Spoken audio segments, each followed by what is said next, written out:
Charles. Come in.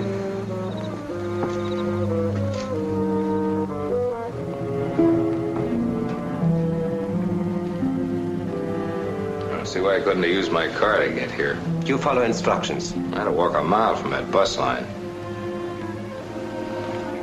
It's safer to travel by bus with what you're going to take back.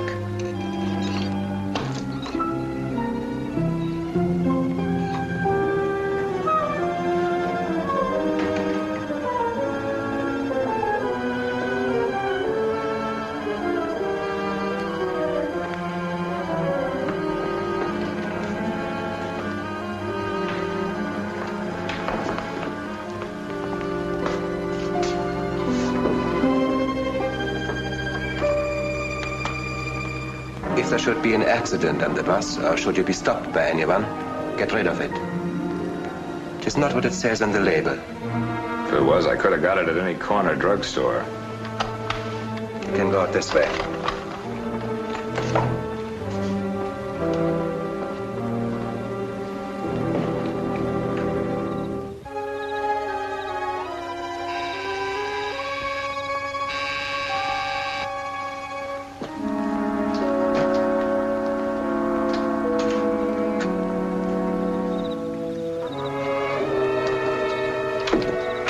Dr. Ordway, I'm Mrs. Travers. We bought the Wheeler home across the street. Oh, yes. We're having a house party, and one of our guests is taken ill. I couldn't reach our doctor. I wonder if you... Yes, I'll go across with you and see what I can do. That's awfully good of you.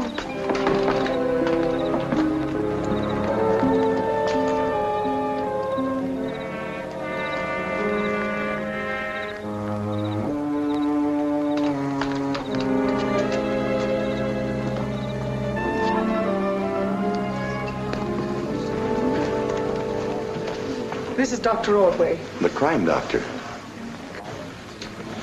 Will you ask everyone to leave the room, please? Well, surely. This is Mr. Foster's sister, Doctor. How do you do? How do you do? How long has your brother been unconscious? Oh, not more than 5 minutes. My brother's a diabetic, Doctor. Has he been drinking? He hardly ever does, but he did have a few cocktails this evening. I'm afraid he's not taken his insulin shot.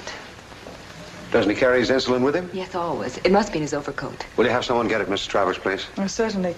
Armand.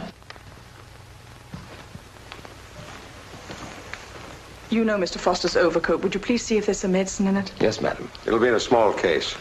I think he'll be all right as soon as he gets his insulin. Oh, it's probably our fault for not serving dinner earlier. Walter usually takes his medicine just before meals, doesn't he, Claire? Always. Oh, Harriet, I'm afraid we spoiled your party. Oh, nonsense, Claire. Fault is all right. Nothing else matters. This is my husband, Doctor. How do you do, Mr. Travers? How do you do? Here it is, sir. Thank you.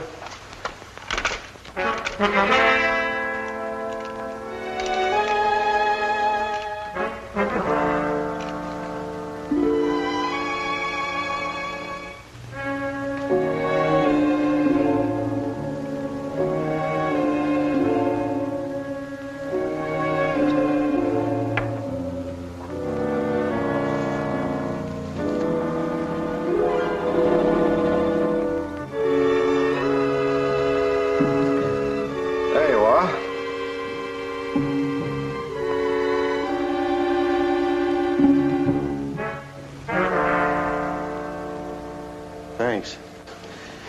I should have used the insulin. Sorry I messed up your party. Oh, forget it. Come and meet our friends, Doctor. Thank you. You just lie there for a couple of minutes. You'll be all right. Would you put this back in Mr. Foster's overcoat, please? Yes. Ellie. This is Dr. Ordway, Mr. Gerard. How do you know, Mr. Gerard? Very glad to meet you, Doctor. We have Mr. Gerard to thank for having you as our neighbor. Oh.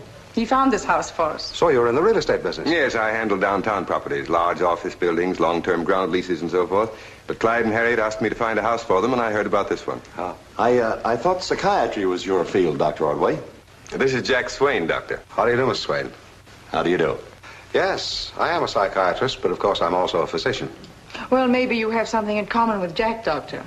You renovate rundown minds, and he renovates rundown bodies. Harriet's telling you about my gymnasium. I operate the Swain Institute of Health. Oh.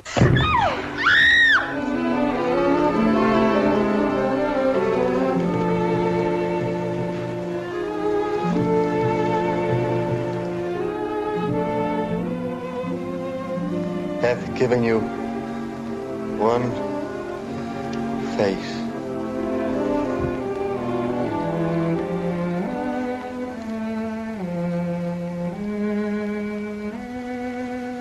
Mr. Foster is dead. Will someone please call the police?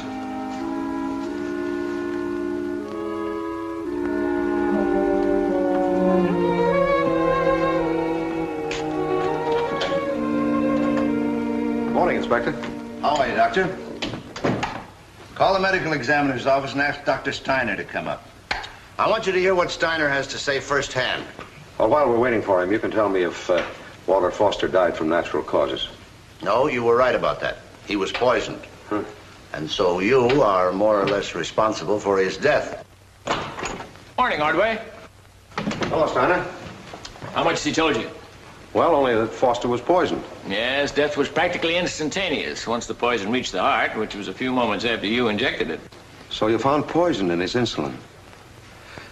Well, in that case, it could either be murder or suicide. No, there's no possibility of suicide in this instance. Right, Steiner? Right. There was no poison in Foster's kit, but there was poison in the injection you gave him. Oh.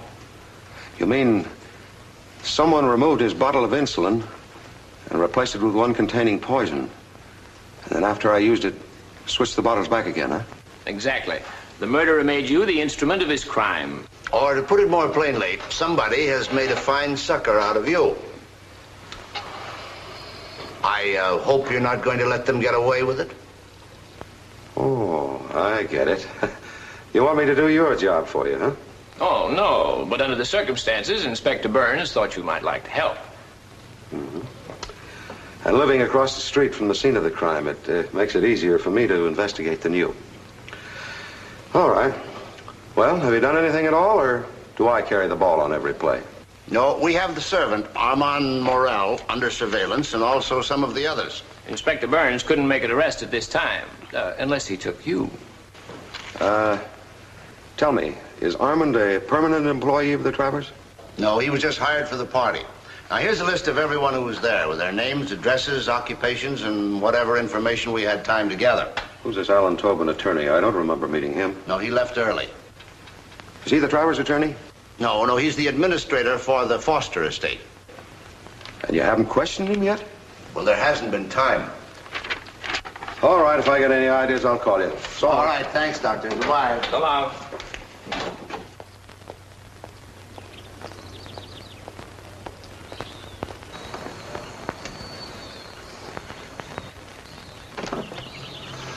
Oh, I'm Dr. Ordway. Miss Foster is expecting me. Yes, sir. Would you come in, please? No, I'll just be here a minute. Excuse me, please. Good morning, Dr. Ordway. Good morning. I'm sorry to intrude on you today. Don't feel you're intruding. I'm glad to have a chance to talk with you. Won't you sit down, please? Thank you. I called particularly to ask you about something that your brother said before he passed away. Well, I knew he said something, but I didn't hear quite what it was. Yes, his voice was weak and a little incoherent. But I'm pretty sure he said, hath given you one face. Does that mean anything to you? No, it Well, it sounds like a quotation of some sort, but I don't know from what. Did you ever hear him quote those words before? Hath given you one face? No, but they stir something in my memory. Pardon me.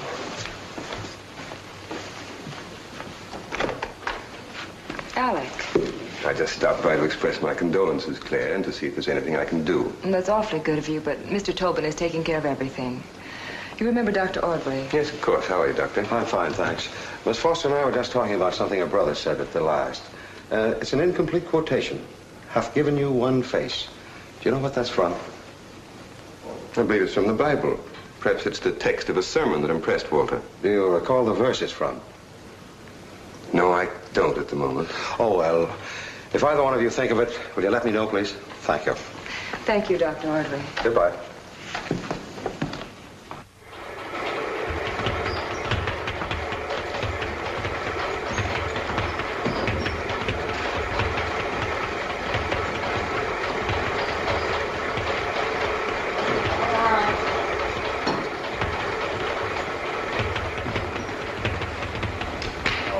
No. Remember the hole I showed you, Mr. Witherspoon? Here. That's right. Well, don't flap around like a confused chicken. Use those arms.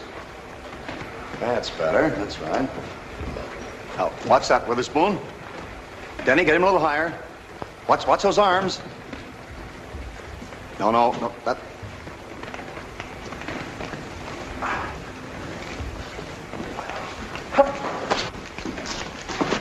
Oh.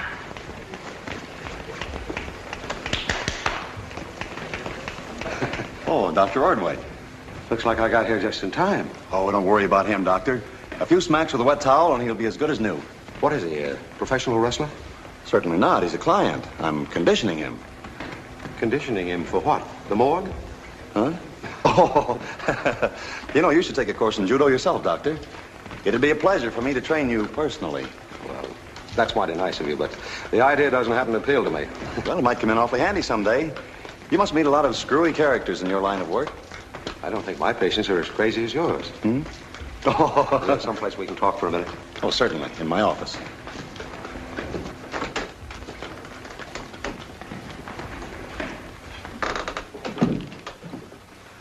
Oh, that's a nice picture of Miss Foster. Yes, and there's not another one like it in the whole world. Claire just had that one print made for me. Mm-hmm. I came to you because of your relationship to Claire Foster. You know, I thought perhaps it might be best if you told her that her brother was murdered. The police are sometimes callous about those things. Well, what do you know about that? So Walter was murdered, huh? Well, he had it coming to him. What are you doing with your hands? Is that a nervous habit? Oh, no, that's just exercise. Oh. You ought to try it yourself at odd times during the day when you're not doing anything else. It's good for you. You were saying that Walter only got what he deserved. Yeah. You mind explaining that? Well, there's really nothing to explain, Doctor. But if you nail the killer, would you mind doing me a favor?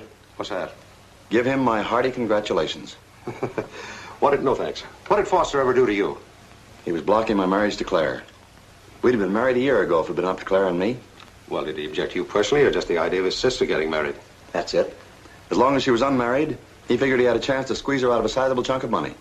How did he persuade her to stay single? Oh, he sold her on the idea that she was keeping him straight. That if she ever withdrew her support, he'd go to pieces. Mm-hmm. Well, I suppose I should congratulate you on the removal of the obstacle to your marriage. Thanks. And I'll tell Claire about her brother. Although I have a feeling it's going to spoil my evening. Well, you'll be lucky if it doesn't spoil your romance. What are you driving at? Well, it's just a little peculiarity of human nature that if someone you love or someone near to you is murdered, you can't rest until the killer is brought to justice. Oh, I'm afraid Claire won't be thinking of marriage for quite a while. I think you've got something there, Doctor. And, of course, she's going to realize that it must have been someone at the Travers party who substituted poison for insulin.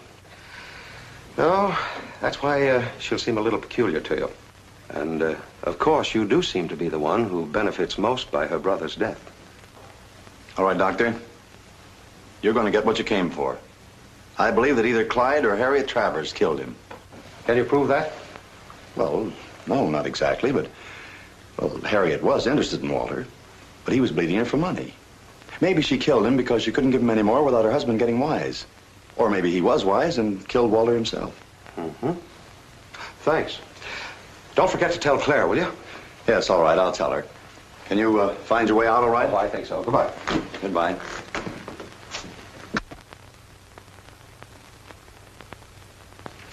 Hath given you one face, hath given you one face.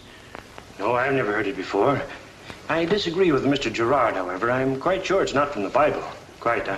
I'm a great student of the book, Dr. Ordway. Well, thanks very much, Mr. Tolan.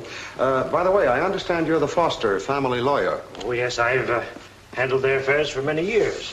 Their father was the late Charles Foster, you know. Yes. Well, then I suppose Walter Foster was financially independent. Oh, on the contrary, he was dependent on his sister, on other women, or anyone else, for that matter. Well, didn't he get any of his father's money? I'm the administrator of Charles Foster's estate. The children, Claire and Walter, under the terms of the will, were to have a monthly allowance until they reached the age of 21. Then Walter received his full half of the estate. Well, what did he do with it? He received $250,000 and in 3 years was destitute. Am I keeping you by any chance? Oh, no, I'm waiting. Excuse me. I begged him to leave the principal intact in my hands, but he thought he could do better with it than I could. And then when his money was gone, he wanted Claire to take her inheritance in cash so he could dissipate that. Did she refuse? Oh, she left her money with me and in consequence is enjoying an income of $1,000 a month. Well, I'm waiting.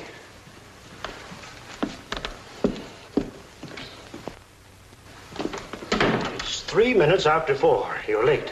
Yes, I know. But a fuse blew out as I was burling the water.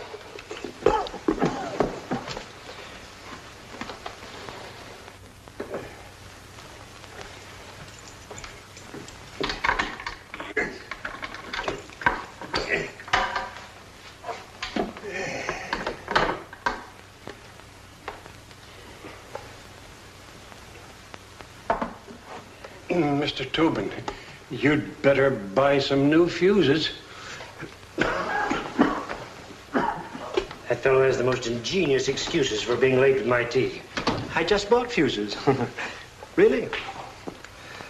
You said that Walter Foster was dependent on his sister. But only for $100 or $200 now and again. Of course, he tried to wheedle more out of her. $5,000 for this, $10,000 for that. Always promising to double the money overnight. But Claire didn't fall for it. She knew her brother. Of course, she was fond of him in spite of his weakness. But you weren't. Is pretense necessary? Walter was a waster. He's better off dead. And in spite of Walter's persuasions, Claire never touched any of her principal, even though it was available to her at any time? Of course it was always available to her. As a matter of fact, once she did draw $10,000 in cash. She wanted it to invest in her sweetheart's business, a health institute. Seemed like a foolish investment, but it's turning out all right. Of course, I wouldn't ordinarily discuss Claire's affairs. Why did you really hate Walter Foster? Did he embarrass you by wanting his money in cash? Be careful, Dr. Ordway, or you'll find yourself defending a suit for slander.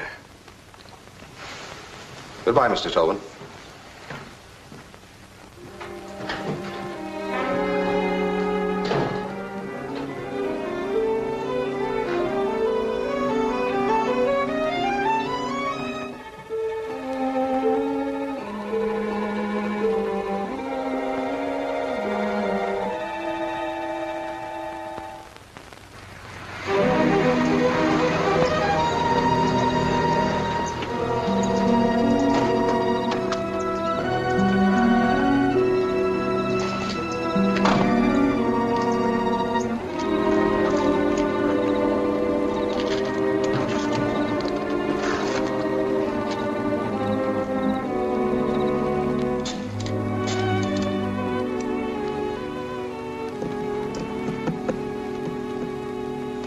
Dr. Ordway, this is Claire Foster.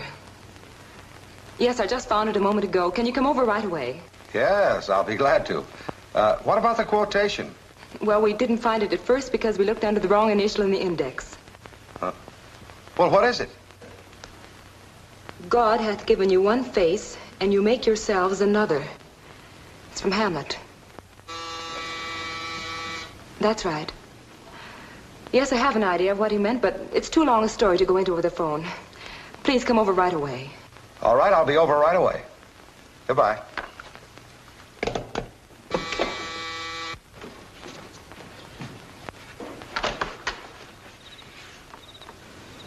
Who's there?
Well, good afternoon, Dr. Ordway. Mr. Travers is not home. Do you wish to see the madam? Yes, please. I shall inform her that you're here. Won't you come in? Thank you.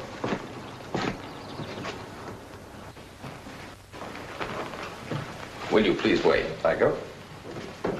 Dr. Ordway's calling. Hello. Make some cocktails, please, Alvin. Yes, madam. I'm so glad to see you. Thank you. Have you heard anything about Claire? No, she seems to have disappeared, but the police are doing all they can. It's so unlike her to go away without telling any of her friends. Yes, that's what everyone says. Shall you go in the sitting room? Thank you. Walter's death was a terrible shock. Doubly tragic to us since it happened in our home. Mr. Travers and I were both very fond of him. Yes, I knew you were. But it rather surprises me to learn that Mr. Travers was also fond of him. Frankly, Doctor, it rather surprised me, too. Oh, you'll join me in a cocktail, won't you? Yes, I'd enjoy one very much. Thank you. I thought he was an extra servant. We found him very efficient and decided to keep him. Oh. You know, I was surprised to see that your house is up for sale. Well, we didn't feel much like living here after what happened to Walter. I can understand that. As it turned out, you practically bought the house for the murder. Do you think I killed Walter? Oh, now, don't let that worry you. I'm a long way from proving it. Funny. My husband insinuated as much right after Walter died. Before the police said it was murder? Yes. Of course, he didn't really believe such a thing. No? No. He thought it would stop me from accusing him. Dr. Ordway, I'm frightened. I feel as if walls are closing in on me. Are you afraid you'll be arrested and charged with Walter's murder? I don't know. I just have a premonition of danger. That's why I've told you things I wouldn't dare tell the police. Hello, Harriet. Good afternoon, Dr. Ordway. Good afternoon. Mrs. Travers and I were just discussing how the insulin could have been switched. Somebody's made me their cat's paw, and I rather resent it. Oh, I wouldn't take that as a personal affront if I were you. Your being summoned here was one of those unpredictable accidents that frequently upset the best laid plans of a murderer. Isn't that so, dear? Yes. He or she expected Walter to administer his own lethal dose. Say, tell me, Mr. Travers, do you recall noticing anyone come in or go out of this room during the party? Well, we used this room as a men's cloakroom. There were lots of people in and out. I was in here once myself. Yeah, well, as I recall it, the coats were on a long table that you'd placed near that window. So the exchange of insulin could have been managed from the outside. That's right. Oh, of course, it may not mean anything at all, except that it proves it was possible for someone who wasn't at your party to have murdered Walter. But hardly likely. No one who wasn't very close to Walter would know where he kept his medicine. And how could anyone who wasn't at the party know in which room the men's coats were kept? Well, I think I'd better be going. Goodbye, Mrs. Travers. Well, we'll see you to the door.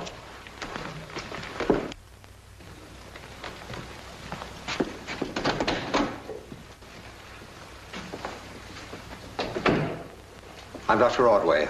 I'd like to see Mr. Gerard, if he's in, please. Pardon me. Dr. Ordway is here to see you. Oh, have him come right in. Thank you. Oh, hello, Dr. Ordway. How are you? Fine, thanks. I called your office just a few minutes ago to see if you heard any news of Claire. No, not a thing. What are the police doing? All the routine things.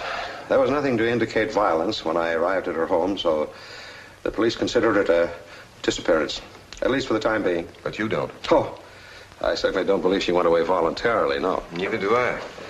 No, I talked to her not more than 15 minutes before I reached her home. She discovered the source of Walter Foster's last words, and she wanted to see me. Oh, does the quotation have any bearing on Foster's death and Claire's disappearance? No, I'm afraid not. It's just a line from Hamlet. I dropped in to see you because I'm rather curious about the for sale sign on the Travers home. I was nothing less than amazed when Travers telephoned me and told me to put the house up for sale. Yes, they told me they didn't feel like living there because Walter died in the house, but I can't exactly believe that. They're selling the house because they're separating. Oh, that decision must have been arrived at very recently. That's right. Were they getting along all right until Mrs. Travers became friendly with Walter? And that would seem to give Travers a motive. But really, I think you can count them out. They're both too intelligent to commit a murder in their own home. Mm-hmm. Does anyone else have a motive? That's hard for me to say. They're all my friends. Mm-hmm. Let's see now. As far as Swain is concerned, his motive doesn't seem to be strong enough. Well, in measuring the strength of a motive, you have to consider the mind and emotions of the suspect. Me trying to give you a lesson in psychology. Oh, that's all right. Tell me, were there any hard feelings between Foster and Tobin? Now that you mention it, I always had the feeling that Tobin was afraid of Foster. It seemed that Foster had something on Tobin. Or Tobin thought he had. Mm-hmm. What about Armand? He'd be merely a tool for somebody outside the house. Someone who wasn't at the party. I like him best for the job. Oh, you do? Why? Because by suspecting him, I automatically remove my friends from suspicion. Besides, he had the best chance to get in and out of the cloakroom unobserved. Mm-hmm. Is there anything else I can tell you? Oh, no. No, thank you very much. Please let me know at once if you hear anything of Claire. Yes, I will. Goodbye, Mr. Gerard.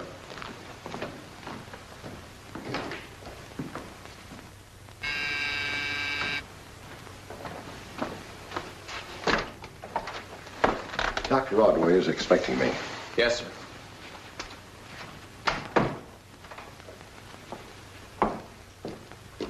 Mr. Travers is here. Good evening, Mr. Travers. Come in. Good evening. Sit down. Thank you.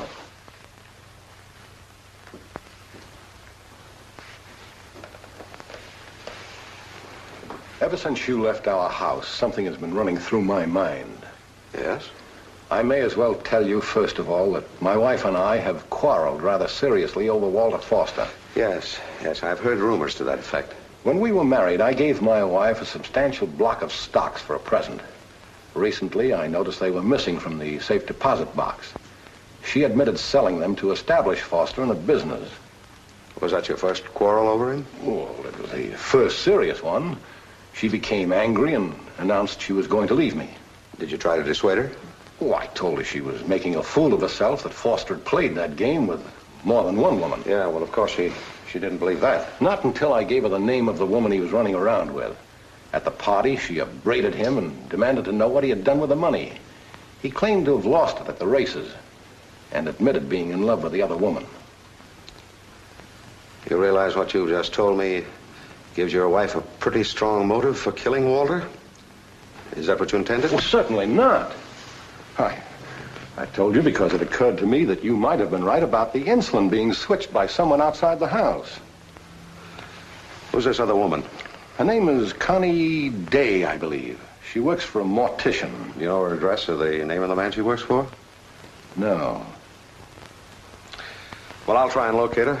Thanks very much, Mr. Travers. Thank you. Good night. Good night.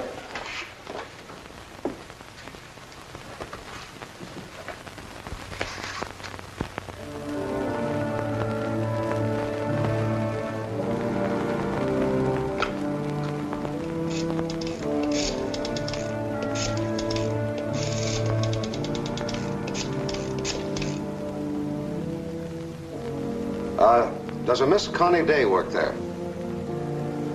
Oh, I'm sorry. I have the wrong number.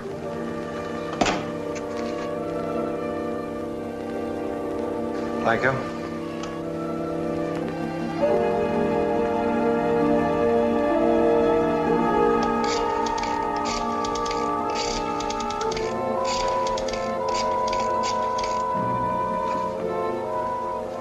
Does a Miss Connie Day work there, please? Oh, may I speak to her, please?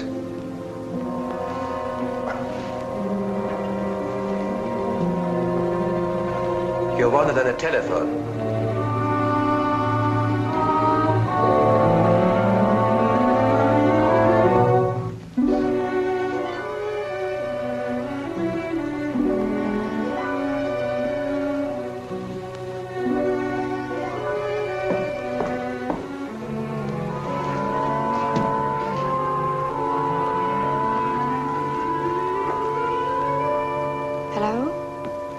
Hello, Miss Day. This is Dr. Ordway. Who?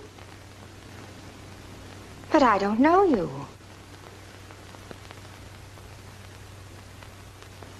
Oh, no. It's impossible. We have an early morning funeral and I'm working tonight. Well, then I'll drop out there and see you. Oh, no. No, you mustn't do that. I'll be through about 9. I can see you shortly after that.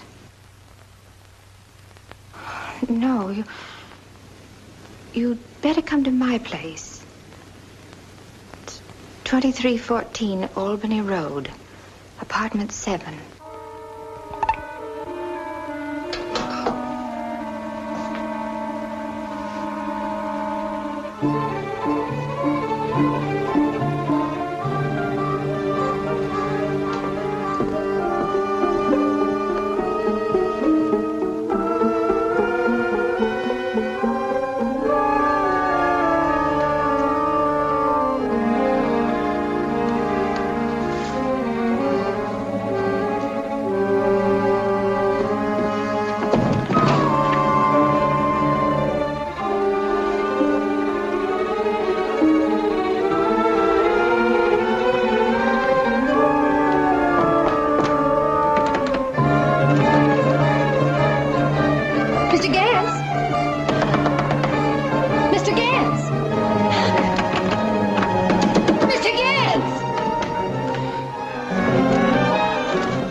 Come in.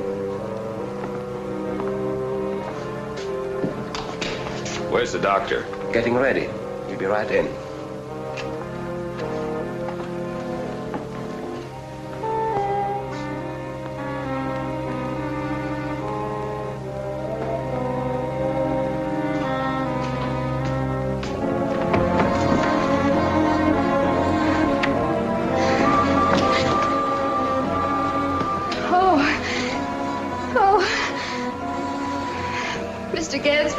Working and locked me in. I've been nearly crazy.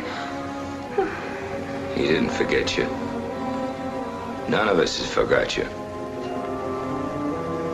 Foster was your boyfriend. You told him to blackmail the doctor, didn't you? No. I didn't tell him anything. I don't know anything. You're gonna get just what he got. But don't worry. He'll have a beautiful funeral. With flowers and everything.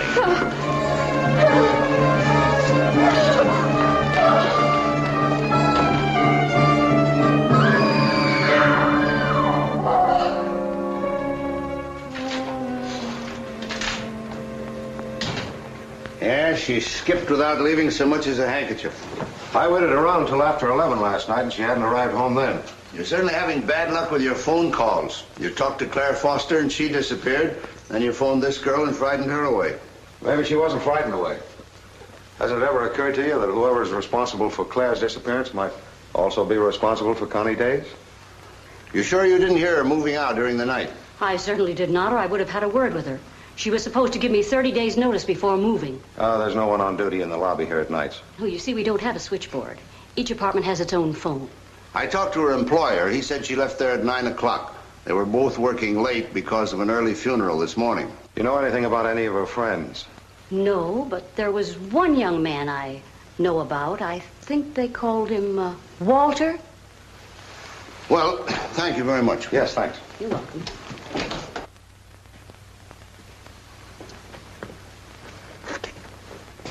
This is a place, Louis.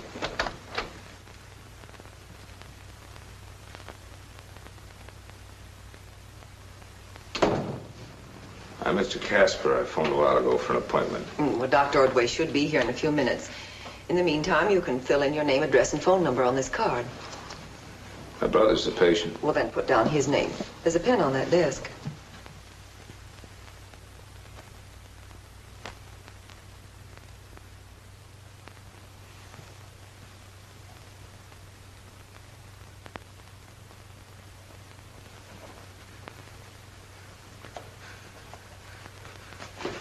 Don't put nothing down. They'll send me away. Take it easy, Louis. Dr. Ordway won't send you away.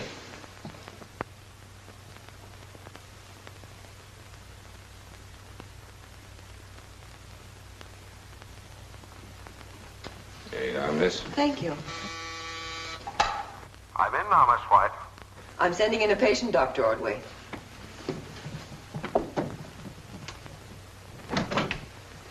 Don't be scared. I wouldn't take you to a man who'd lock you up. Come on over. Let the doc help you.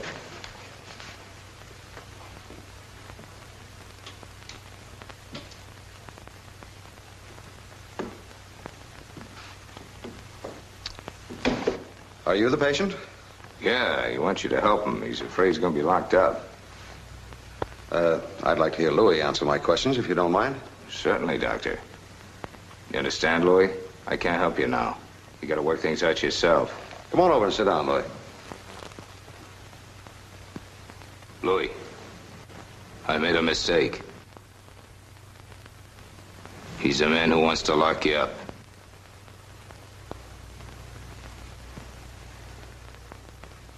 Louis! You crazy fool!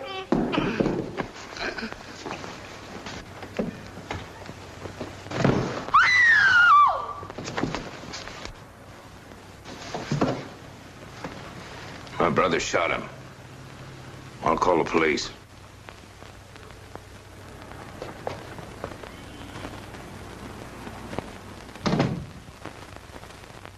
We knew, of course, the name he used in your office would be assumed, but we made a nationwide search and check on it just the same. No results. Well, what about the fellow that he brought with him? He's been in and out of institutions all his life. There were no friends or relatives on his record, so we couldn't get a lead to Casper through identifying him. Well, when new patients come in the office, Miss White always has them write their names and addresses on a filing card. I'm all right, thanks. Yes, I know. She gave us Casper's card, but there were no fingerprints on it, except her own and yours. Well, how could Casper handle the card without leaving a finger? Miss White, what about that girl that worked for the undertaker? Connie Day. Yeah. She hasn't been heard of since she moved out of her apartment. I don't think she moved out any more than Claire Foster did. Someone cleaned out her place to make you think she'd skipped. Well, if you're suggesting that they've both been killed, then what's become of their bodies? I don't know, but I'm convinced they're both dead. Whoever killed Walter Foster thought they knew too much. And the attempt on my life was... It's all right. It's just a lamp. Don't bother. Attempt on my life was made for the same reason, too. Miss White? Yes, here she is. Dr. Ordway? Oh, yes. You recall exactly how Casper took the identification card when you gave it to him? Just like anybody else. Well, wait a minute. Here we are. Now, show me. Now, according to Miss White, he took it with his forefinger and his thumb. Oh, well, then he had to leave a fingerprint on it, unless it was mishandled and smudged off in some way. No. If it had been smudged, it had shown up in the laboratory. Here, now, you better sit down a while. There you are. Take it easy. Oop. All right. No, I tell you, the card was clean, except for Miss White's prints and your own. And we're looking for a criminal who has deliberately had his fingerprints removed. God hath given you one face, and you'll make yourself another. Now, I know what was in Walter Foster's mind when he quoted that line from Hamlet. Well, what are you driving at? If a criminal is wanted badly enough to have his fingerprints removed, wouldn't he also like a bit of plastic surgery? A man's face becomes dangerous to him, so he gets himself another. You know, I was just thinking about a letter that we received recently from Washington. They asked us to investigate reports that a plastic surgeon was operating on wanted criminals from all parts of the country. Oh, I think that's Dr. Evans now. This is the day, Inspector. Well, then I'd better get going. No, you stick around, because if the news is bad, I'll want some moral support. Dr. Evans is here. Oh, hello, Doctor. How do you feel, old man? Oh, all right. Well, if you'd rather be alone, I'm sure Inspector Burns will understand. Oh, no, I want him to stay. I'll not keep you in suspense. In a glancing bullet wound of this kind that injures the optic nerve, we have no way of judging whether the nerve will right itself quickly or not at all. Miss White, will you draw the curtain, please?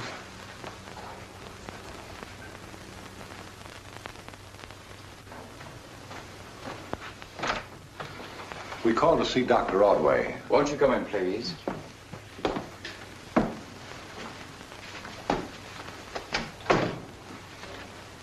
Just a moment, please. I'll tell the nurse. Excuse me.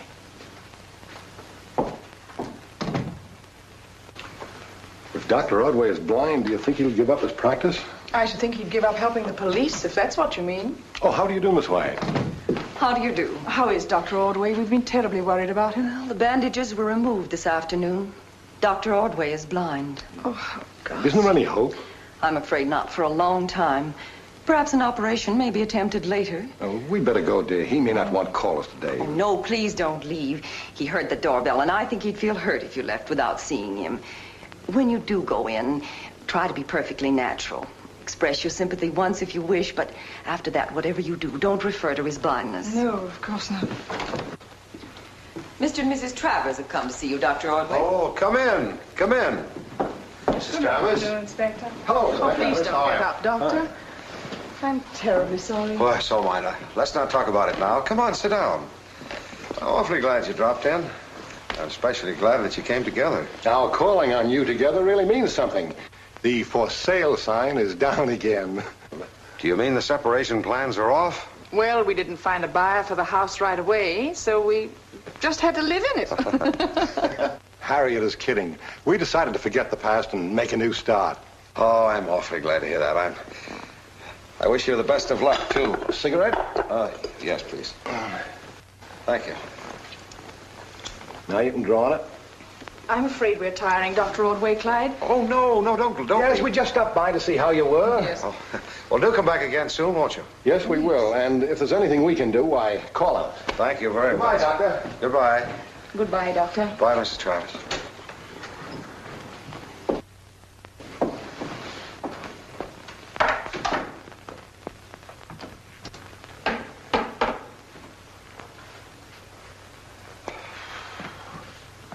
I don't like this deception. I know, but if it serves to catch a murderer, it's justified. And I don't think Travers and his wife will lose much time spreading the news. The attempt to kill me at the office wasn't a sudden outbreak of violence by a paranoiac. No, his pretended brother had primed him to kill you, all right. Yes, and the shooting followed very closely on the round of visits I paid the various people who were at the Travers party. Somebody resented the interest you were taking in the Walter Foster case and hired Casper to put you out of the way.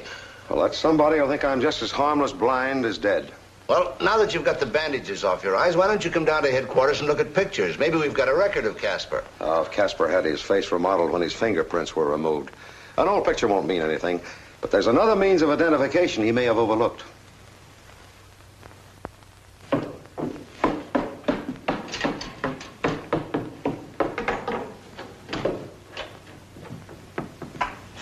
Turn the catch on the lock, will you, Dr. Ordway? Thanks. I had the files brought up. I thought you'd have more privacy here. Oh, splendid. Let me have that card, will you? Card? Yeah, the card that Casper wrote on in my office. There are no prints on it. No, I know that. I want to check the handwriting. I'll have the handwriting experted, but I'm sure you're right. The C's, E's, P's, and R's in both names are the same. There's no question but what Casper and Corsello are the same man. Mm-hmm.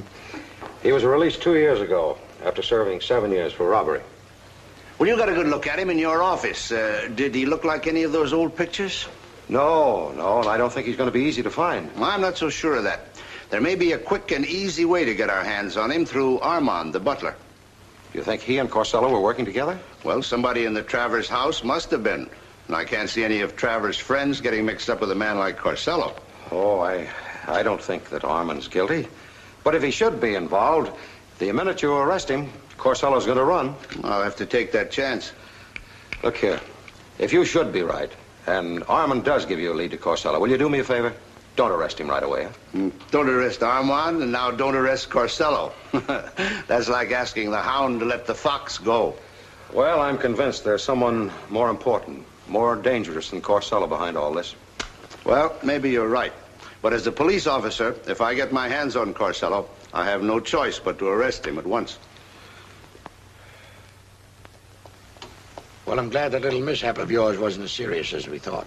Thanks, Cummings. You know, it occurred to Inspector Burns and me that there might be certain advantages in pretending to be blind for a while. Naturally, your enemies would feel that you were just as harmless as if you had been killed. Yes, but there's someone else who can identify the man who calls himself Casper. I mean my nurse, Florence White. Oh, is that why you called up the agency? Yes. I want you to follow Miss White and be ready to protect her every minute she's out of doors. Well, you don't need a private detective for that. The police department would assign a man to her, and it wouldn't cost you a dime. Yes, I know that, but a crook can usually spot a police detective a mile away. Besides, I've got another reason for wanting the agency to handle it. I don't want an arrest. If you see anyone following Miss White, find out who he is, where he lives. Now I'm beginning to get the idea. Yeah, wait, don't get the idea now or jump to the conclusion that Miss White is bait. I'm engaging you first of all to protect her. Does she know about me? No, I don't think it's occurred to her that she might be in danger, but I don't want to frighten her. Well, I'll try not to let her see me. Okay.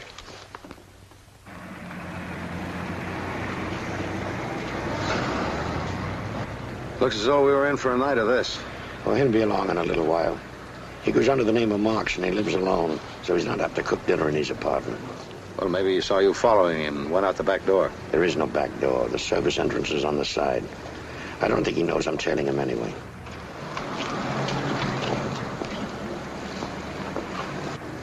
He's coming out now.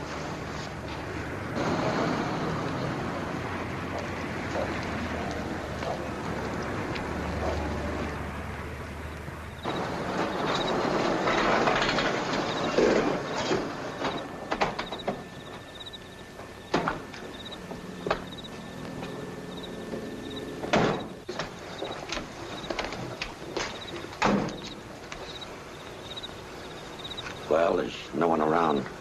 And I won't bother with the glasses. How about your friend inside? Did you take him into your confidence? Yes, I had to, but he's all right.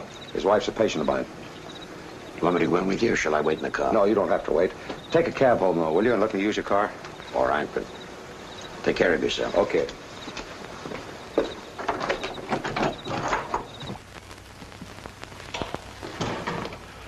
Good evening, Dr. Ordway. Good evening.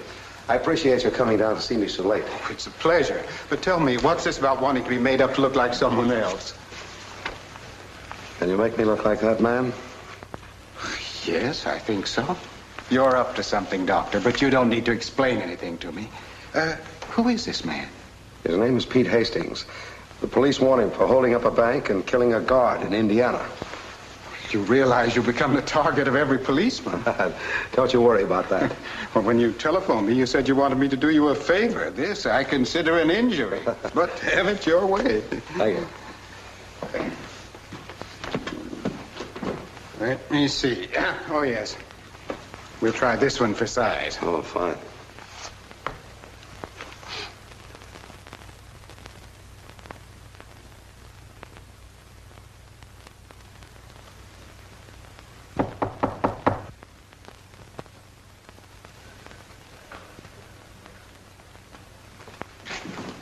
Who is it? Pete Hastings. I want to see Gypsy Carcello.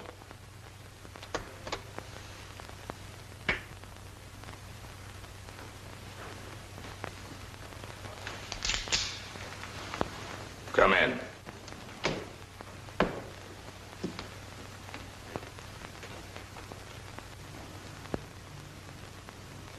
Shut the door. What do you want? Lefty Langton told me to look you up. When'd you see Lefty? A few days before he come east. Yeah? Yeah. Lefty told me if I ever got in a jam to look you up. How's Lefty making out? Lefty's dead. Oh, that's tough. He was a great guy. How'd it happen? A couple of fly cops were picking him. Lefty shot it out with him.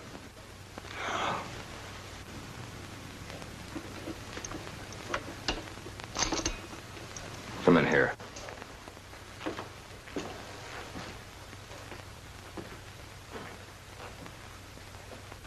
Pull on the shade.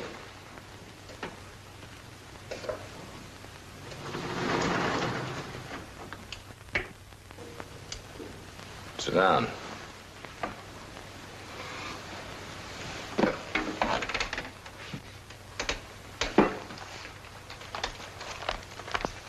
was it I read about you in the paper the other day?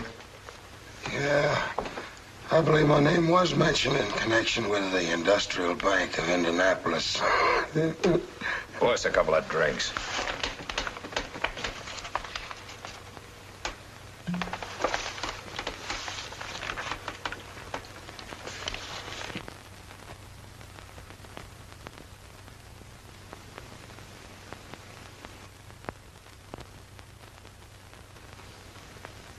I said a couple of drinks.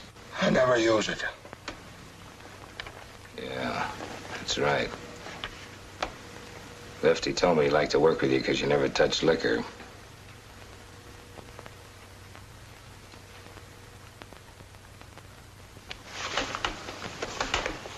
Bank guard was killed in that job you pulled. That makes you plenty hot. Smoke? No, I never use them. Steady nerves, huh? Yeah, and I'm trying to keep them that way, too. Why didn't you send for me? Maybe somebody followed you here. No, I don't know anybody in town. You don't have to worry. I was plenty careful. Yeah. What do you want me to do for you? I'm living on borrowed time. As long as I carry this kisser around with me and these. Lefty told me if I ever needed it done, you'd arrange things. It isn't an easy job. It costs plenty. Yeah, it's cheap at any price. Got the money? You ain't heard that the Industrial Bank got back any of that 50 grand, have you? Got a car? Yeah. Remember this address. Don't write it down. Carl Gantz, 10518 Roma Road. Carl Gantz, 10518 Roma Road. Right.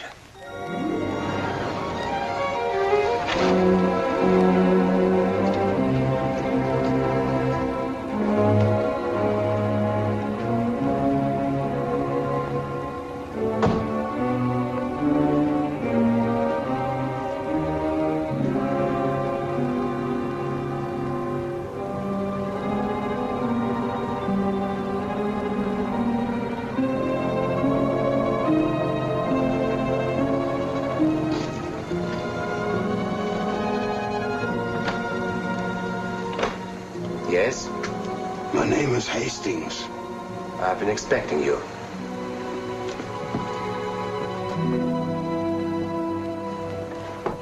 So you see how it is. I understand. You aren't the first to come here. Can you pay? Didn't Corsella tell you? You brought the money with you? Sure. How long will it take? Perhaps a week. That long? We aren't butchers, Mr. Hastings.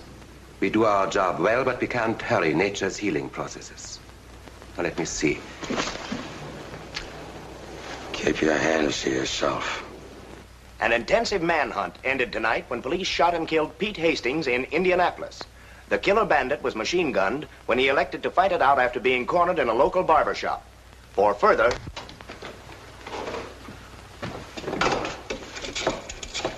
You'll be quite comfortable. We have good facilities and all conveniences, for which, of course, you must be prepared to pay. When can you start? Early in the morning. All right. Pardon me a minute.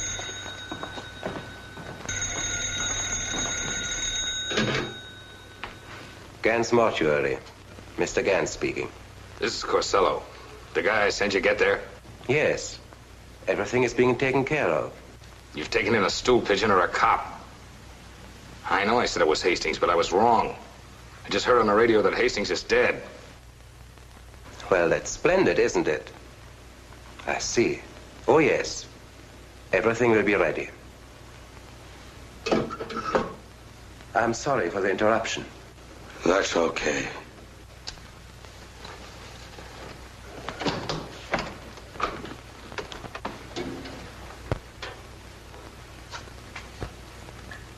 Lie down on the table. I thought you said you'd do the job in the morning. That's for the main job. But we can begin the preliminaries now. Every day counts for you, doesn't it? I think I'll wait till morning. I assure you it's unnecessary to wait. I'll wait anyway. I must insist that you leave everything to my judgment, Mr. Hastings. Come, lie down on the table. Roll up your sleeve. There will be absolutely no pain. This is just a harmless preparation. Okay, if that's the way you want it.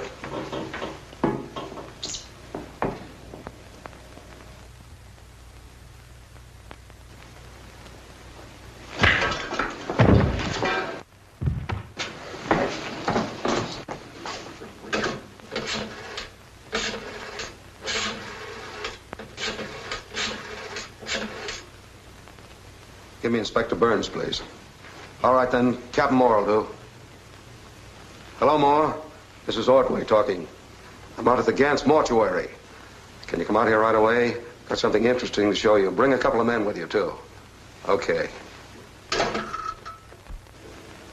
I wouldn't be surprised that if we looked into some of your recent funerals, we might find Connie and probably Claire Foster occupying graves under some other names. There he is. That's probably your friend Corsello.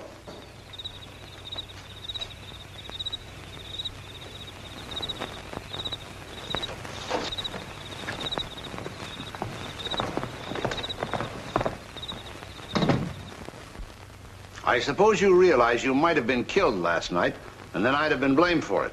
It'd have been funny if I'd had to perform an autopsy on you. You could at least have taken us into your confidence so we could cover you.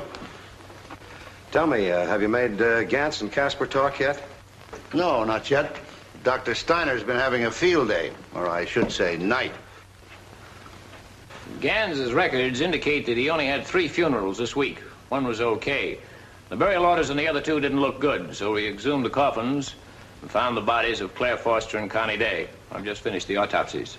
They were both killed by an injection of the same poison that killed Walter Foster.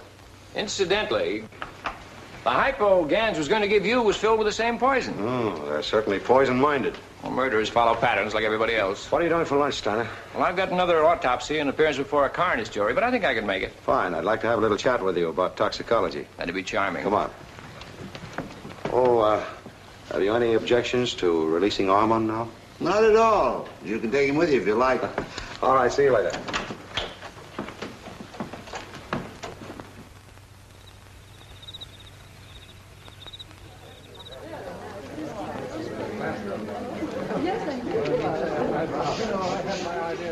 Dr. Ordway, Mr. Tobin has arrived. Oh, thank you.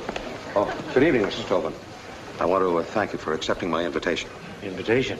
It sounded more like a summons to me. Well, I had a special reason for asking you, as you'll discover in a moment. Will you just make yourself at home, please? Thank you.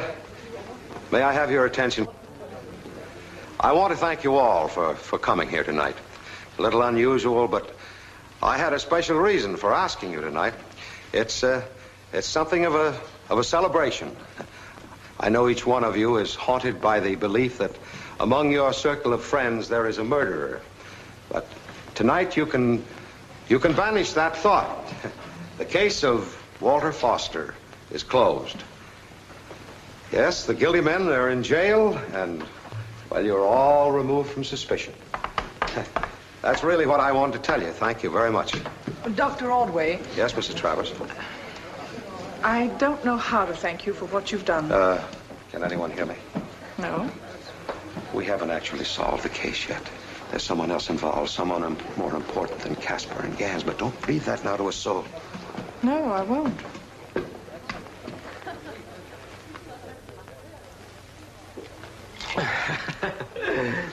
I enjoyed our little private chat and drink. You're quite a character, Dr. Ordway. You know, for a while, I thought you suspected me. Oh, I'd like to take you into my confidence, Mr. Tobin. Yes? I didn't tell those people the truth. That was just a little trick to lull someone to sleep. Actually, someone in this house is the killer. But I don't want him to suspect that I know it. That's in the strictest of confidence now. Oh, I stand. I only told you this because I know I can trust you. Yes, of course. I won't even mention it to my wife. Thank you. Hello. Yes, I understand. It's a privilege to share your confidence, Doctor. I'll not violate it. Thank you.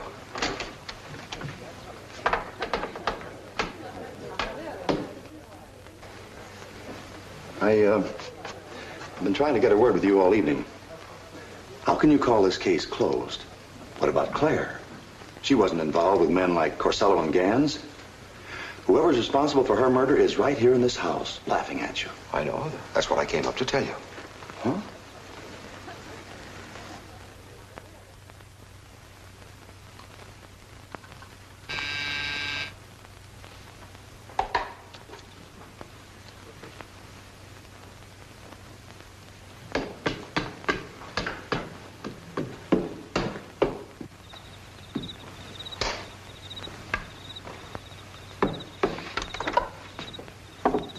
Yes? Who is it, please? It's Gerard, Dr. Ordway. Oh, come in. Come in, Mr. Gerard. My boy found a pair of glasses in the living room. Were they yours by any chance? I hope so. I mislaid mine somewhere this evening. Oh, well. Stay around for a while. It gives us an excuse to have a nightcap. Good. I'll take you up on that. Although I'm sorry you had to come all the way back for them. They're in here in the living room. I think they're on the little table there by the decanter. Oh, yes, those are mine. Pour us each a drink, will you? I'll be delighted to. Thank you.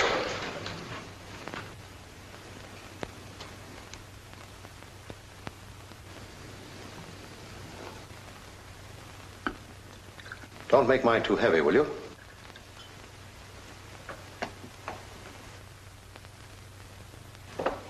I think you'll find this just right. Here we are, Doctor. Oh, thank you. Well, here's to you, Gerard. Good health. Here's to you, Ordway.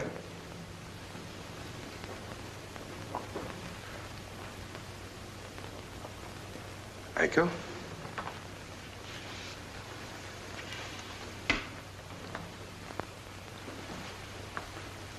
The crime doctor. The man who always solves his case. I have a little confession to make that I think will interest and surprise you. What's that? I killed Walter Foster. And I arranged to have Claire and Connie Day removed. Unfortunately, Ordway, you won't live long enough to make use of my confession. What are you saying? I won't live long. What? It wasn't enough that you were blinded, was it? No, you still have to poke and pry into everyone's private affairs. And even blind, you're a little too dangerous to have around. So I've given you a little dose of the medicine the others got. You mean you poisoned my drink? Yes. But you still have a few minutes to live. You see, I was a doctor once myself until I lost my license some years ago. So it was you who performed the operation on Casper? And some 100 others. It's a very profitable little business I had with Gantz and Casper to assist me. And you spoiled it.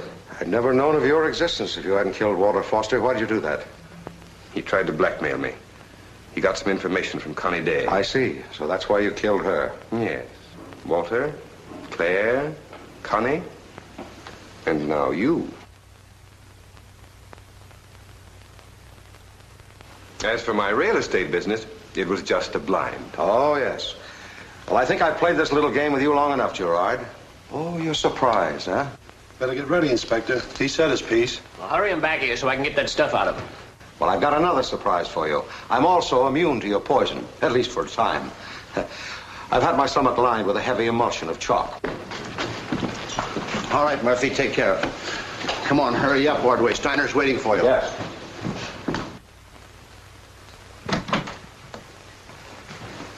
Hurry up, I'll take out that poison. But leave me the drink.